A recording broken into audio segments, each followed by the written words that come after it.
This is your world. Power 98.7. Now we're talking.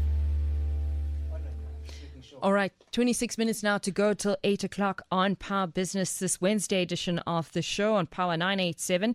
And this evening, we step into a conversation that many companies are now quietly retreating from. A few years ago, diversity, equity and inclusion, or DEI, was a corporate badge of honor.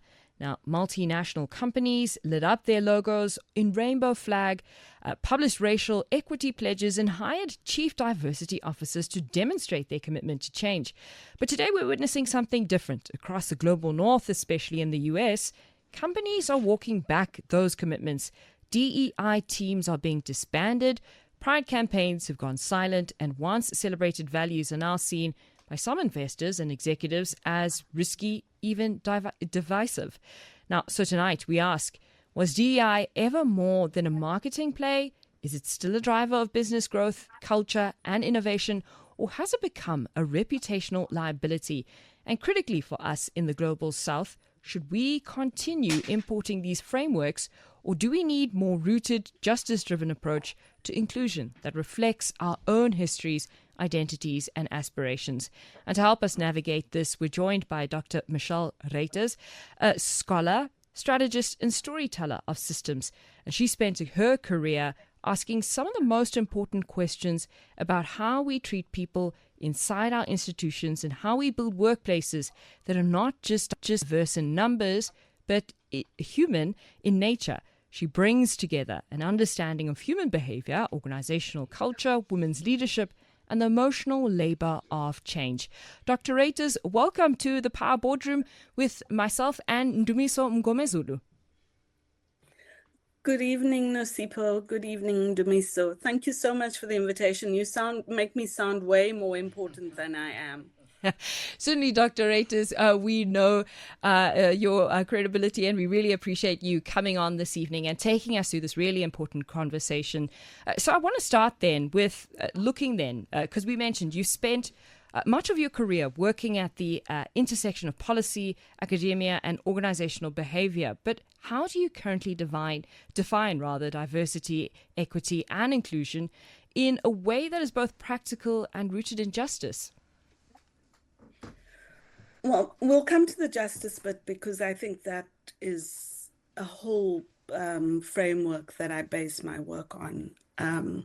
The way I define it is everything that is different, whether it is the way we see the world through our own perspectives, the way we experience the world because of gender, race, class, religion, the way our bodies look and how different they appear to others, and whether we can actually be normal. And I mean normal in the sense that I feel that I belong, I feel that I'm seen and I'm heard and I'm contributing. So diversity for me is way much broader than what we look like and what we sound like and, the bodies that we have. So it's very difficult in business when we talk about diversity because people are like, oh, we're beyond race. No, we're not, because race is so attached to class in this country. And we cannot talk about difference without talking about class and race. But sometimes it's difficult. And so we approach things very softly with corporates in terms of what are the diversities of thinking? How do we work differently? Some people may be introverts, maybe extroverts. But it does come down to how do I feel around people who are not like me? That's the basic thing. On the justice framework, I believe that we should have a justice lens through which we look at everything. If someone feels that they're being left out, and it doesn't matter whether I feel that they're being unnecessary or not, or whether they feel that they are, or I feel that they're exaggerating. If they are not justly included, and that means making amends for all the things that make them different and give them the opportunities to come into our organizations and help them where they cannot immediately step up and be equal, then for me, that's what justice is about. How are you different? How do I need to make sure that I see your difference, but I also see the needs that you have in order to perform at an equal level within an organization? And I'm not talking about skills, I'm talking about access. So it becomes more and more complicated the more you start unpacking it. But yeah, our organizations are having conversations about it, but I'm not sure that they're deep enough just yet. Building on that conversation about organizations having the conversations already and the level of conversation, whether they're deep or not, I'm wondering if in South Africa, do we think around, even the term DEI, is it a South African term or is it just an imported term that we put every now and then on the one side? And the other part of my question is potentially, do we really understand and do we implement inclusion in a localized and context-specific way, or are you seeing potentially that we're still on imported global frameworks? And this is just at the backdrop of all that you've said and the understanding and generally the narrative around DEI. It's around Pride Month, probably International Women's Day, maybe Disability Day that we see it pop up, and it's this DEI world. But as you describe it, you talk about difference, not necessarily in skill, in behavior, in norms, and there's a lot more social value and social constructions that you talk to. But when we talk DEI, we're just thinking, it's Pride, LGBTQI, there's a flag gone up. It's International Women's Day. Yeah, so where are we sitting essentially as South Africa? Are we importing things? Are the conversation at a place where we're localizing DEI? Should we be calling it DEI in SA? Yeah. I think it's part of the politicians or not politicians, the political scientists and the social scientists who want to make sense of something. And business does this as well, or business studies, where we want a term because it's quick and easy to say a whole paragraph in a term. So DEI has a particular meaning. It is mostly from the north, from the global north. And so, but using it in South Africa, and because we work with multinationals and companies that are attached or connected around the world, we adopt the same terminology because it makes for ease of communication and reference. When it matters, we need to find the words to explain our own context, and that is localizing the international. What do I mean by diversity? Does it mean language? Because we have one of the most diverse countries in the world. South Africa is like a complete smarty box of diversities. Everything that you can find, we've got it. And so we haven't taken that diversity, inclusion, and equity and unpacked it in terms of what do I need to understand in this company? What does my diversity look like? I think in 1994, our main issue was to deal with the racial inequalities, and that became the most important lens to use. We need to start looking at other things and making them more personal at the point where people say, I am seen and heard and I can contribute. And for me, it's about humanity more than anything else. I don't care what difference you come in with. I say if you're purple with green hair and pink eyes, it doesn't matter as long as you can do the job and as long as you respect the differences in everybody else who's in the team. And I need to find, as a manager, I need to find a way where I can bring the best out in you, celebrate your uniqueness, but also remind you that you're part of a larger company, a larger whole, a larger society. But it's difficult for people who are forced to focus on bottom line and not on humanity. So we're measuring the wrong things in companies. We're measuring, how fast you can make money, how well you can work together if you all think alike. Yeah. So I'm not in favor of that. But the localization, I think, is very difficult. Because not only do you have different diversities at a local level, you also have concepts of religion that come into play. Whether we're Muslim or Africanist in our religions or, far-right Christian, those we have to consider. And what does that mean in our workplace when we come home to South Africa? Yeah. DEI is a throwaway word. I'm gonna regret saying this, but Ubuntu also has become a throwaway word. What is it that we need in our organizations that make us feel human again? You know, Dr. Ruiters, I agree with you when you talk about Ubuntu being a throwaway word. I definitely get into trouble quite a lot when I make those assertions, because certainly I think I hold the same sentiment.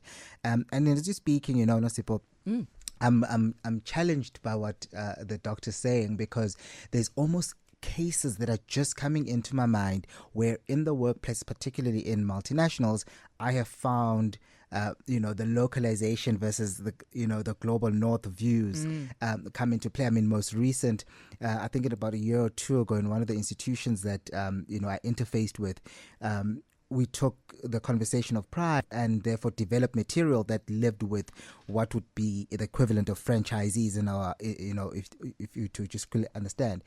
And the backlash that came from individuals were saying, but this is my store. I own it. So how can you then tell me to put this because my religion doesn't allow for this? And somebody say, but my culture, this is anti-African. But we were having a general conversation around just diversity, equity, inclusion, but we didn't really think through the almost a double clicking into saying, if this is a conversation to be had, what does it mean in local context? And the result was that we had to almost backtrack in what that campaign or that messaging would have been, just purely because it was a plug and play, easy, take a toolkit, put it in. But the layers that came from culture, from religion, from personal views, from moral standpoints were vast and wide and never ever thought through, because we just thought it works in Europe, it will work here. Yeah. And to that point, And we also, yeah. Sorry. No, I was going to say we also have a very urban lens. So when we think about the stores, Woolies did that campaign that they had last year, and there was a big backlash against their campaign.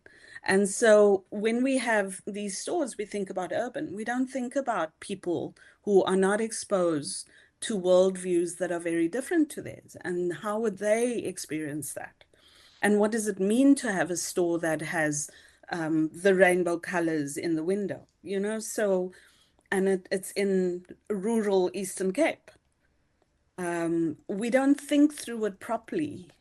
Yeah. Sorry, Nosipho. I interrupted. No. I was going to prompt you, Dr. Ruiter, because I wanted Please to know. call me Michele. All right, Mish. Thank you. Because to your earlier point, Michele, I was thinking, how then do we unlock the value then of inclusion in African organizations? In the South African context, as you point out, a smarty box. We are really diverse, lots of layers there. And to Ndumiso's point, we've got the cultural layers, we've got the religious layers. How should we think about inclusion then, strategically? It's hard work, because it comes down to the individual being aware first. When I speak in a language that is not shared in the group, how does it make someone else feel who doesn't share that language? How would I feel if someone spoke? And we know the answers to those, because those are current debates. The role of Afrikaans in society, all those things. So if we have an opportunity to just take a second and think, what am I feeling? And is anyone else feeling this in the group? And how does it play out in the dynamics of the relationships within the group? Is someone feeling that they can't contribute, that they can't speak up, that they can't disagree? There's something in the room that's stopping a conversation from happening. What is it, and what is my role in it? I think then, but it does mean that we need to slow down. We can't just be in corporates who are flying ahead and dragging people along for the sake of bottom line, survival, thriving, whatever they want to call it. We have to slow down as human beings and say, what impact am I making? And do I have a blind spot where I am assuming that people are going with me because we are of the same gender, we are of the same school, we come from the same region, So, it's hard work. It's gonna take a lot of social conversation around what kind of world we would like to create in South Africa. I think in 1994 or in the early 90s, we had that opportunity. What did it mean to be a South African? What did it mean to be an African? And there were, robust debates and lots of disagreement, but we had the conversation. We're not having conversations anymore because there is so much difference and nobody is taking the time to break down the walls between groups. All right, 10 minutes to go till 8 o'clock on Power Business, this Wednesday edition of the show. In conversation now for the Power Boardroom with Dr. Michele Ruiters, faculty member at the Gordon Institute of Business Science at the University of Pretoria, taking us through our Power Boardroom this evening with myself and Ndumiso Mgomezulu, looking at DEI. If you have any questions for our guests, the number to dial 0861 987 000 or WhatsApp us on 083 303 7093. We'll take a break and we'll continue the conversation. You're listening to Power Business with Nosipho Radebe. All right, 9 minutes to go till 8 o'clock on Power Business, this Wednesday edition of the show on Power 987. And tonight we're asking on the Power Boardroom, was DEI ever more than a marketing play? Is it still a driver of business growth, culture, and innovation, or has it become a reputational liability? And now, Ndumiso, we were talking about this just before the break. How do we break down DEI in our local context? And I wanted to know from you, what are your thoughts as we unpack this conversation and how we make it local and look at the value in an African context, specifically our own? Yeah. That build is so in line with what I wanted to chat to Michele about. And I think she was alluding to it around at some point talking to corporates, not corporates, just charting away and leaving people behind and almost dragging them along to say, well, this is where we are now, so shape up, get along. But there isn't really that sense-making environment. And it made me think about the concept of responsible leadership. And I was having a debate not so long ago about this, and it keeps coming up quite a bit, this idea of reframing leadership in itself, not just as a position of authority or a performance drive as an individual in the workplace, but rather as a position of almost becoming somewhat of a moral and a sense-making process through which we construct meaning, we interpret meaning, we communicate it across internal and external stakeholders so that leaders in the workplace almost start taking a different shape. So it's not about just hard hitting numbers. This is the bottom line. This is what you need to have done by this point. This is the metric that you're chasing. But rather, how do we stop thinking about leaders in the workplace as moral and sense-making people, or a process that constructs meaning, interprets it, and communicates it? And therefore, it shifts the view of what a leader needs to be driving in the workplace, fundamentally from a very clear commercial view, and almost starts bringing in a softer side, if I were to use language like this. And that softer side that they start bringing into the workplace generally is looked down upon, generally is not seen as something that belongs in the boardroom in and of itself, because it lacks the hard measures, and it's hard to embed that into an everyday workplace or organization, where you then start thinking, how do I bring this on a day-to-day? Whereas it's clear to chase an Excel spreadsheet is very easy. We need to be here, but you're not there. So why do we have this delta? So I wonder, Michele, in your world, taking whether you agree or not, what I'm saying firstly, but secondly, how do we reorientate leaders and potentially future leaders getting into private sector or any organization to start having this duality of hard quantitative views, but also becoming a moral and sense-making process of constructing meaning that lives back in the internal and external environment? So there are two things. I'm going to mention both of them so you keep me honest and remind me. The one, I want to talk about the business behind DEI. And the other one, I want to come back to your reframing of leadership. So remind me about the second one.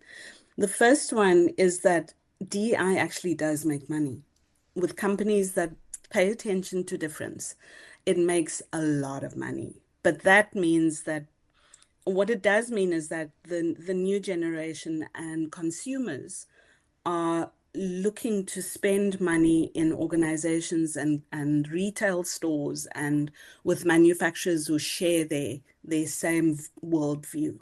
That's the one. We talk about the pink dollar or the pink rand. I mean, Cape Town has made a lot of money, but I looked for more information recently about it, and there's not much that's happened since 2017. On the reframing of leadership, we need organizations that are going to reward the right kind of behaviors. It's easy to throw money at KPIs that are hard, as you call them, because then we know if you've made 10 cents, we can reward you because we can count 10 cents. But if you have made 10 people happy, it's much more difficult to count that. What are we rewarding? That's the main question that we need to ask. If we are rewarding leaders who are empathic, who are contextually aware, who are, responsible, who can understand human beings and get the best behaviors out of human beings, we need to find a way to count that. And as long as it's not in our KPIs, we're not going to see that behavior. So organizations and companies have to come to the party and say, okay, this is how we're going to measure it. Because you only get the behavior that you pay for. If we're not measuring it and not paying for it, we're not going to see it. Yeah. Michele, and I'm going to put you on the spot here. I wonder, what do you have to say to a cynic who's just going, oh, there they go again. Honestly, that's not what a shareholder cares about. And quite frankly, most of the spaces that we're in, sales-driven, people are motivated by money. That's what makes them happy. But you get money when you do good and you do what the business needs. What do you say to cynics like that, or people with perspectives like that, who are running massive multinational organizations, who are potentially listening to us right now? What would your message be around reframing DEI, or rather embedding DEI as a business strategy, one that makes money? Yeah. So there's enough research out there that says DEI actually makes money for companies. Companies that have diversity and inclusion and belonging, because inclusion is not belonging. Belonging is the added extra. They are going to make millions of monies because, and I'm using that loosely, money, because people are happy. As soon as people are driven for no other reason than for the company to make money, they're eventually going to stop being productive because they don't see themselves in the company. They don't feel valued. They don't feel that they belong, and productivity is going to decrease. So it's fine. You're going to make money initially as you push people and say DEI is overrated. Your consumer is going to decide that they don't want to support you because they actually feel that making a difference is more important than making money as the new generations come in. That, I want to see my daughter, my niece, my nephew, my neighbor's child flourish in a business that accepts him for who they are. And I will put my money in that business as a consumer. So I say money is going to happen initially, but eventually in the long run, if you don't pay attention to people, it's going to stop. If you go into business, and there are a number of world leaders that say, if you look after your people, the money will come. And it's happened all over the world.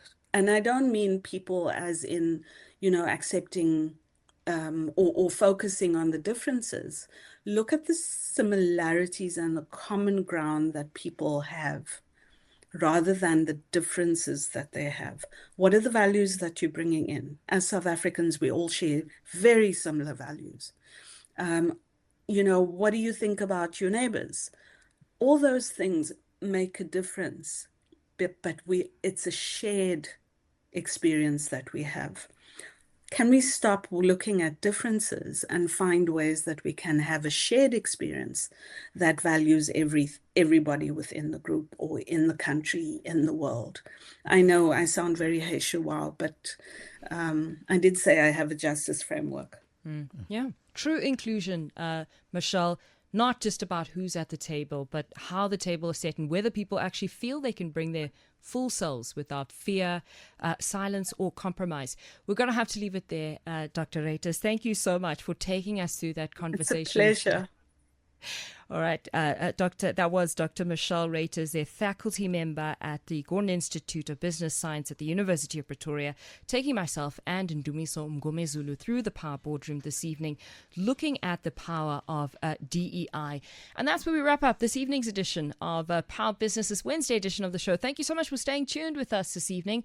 Power Business was proudly brought to you by MTN. Today, we make moves.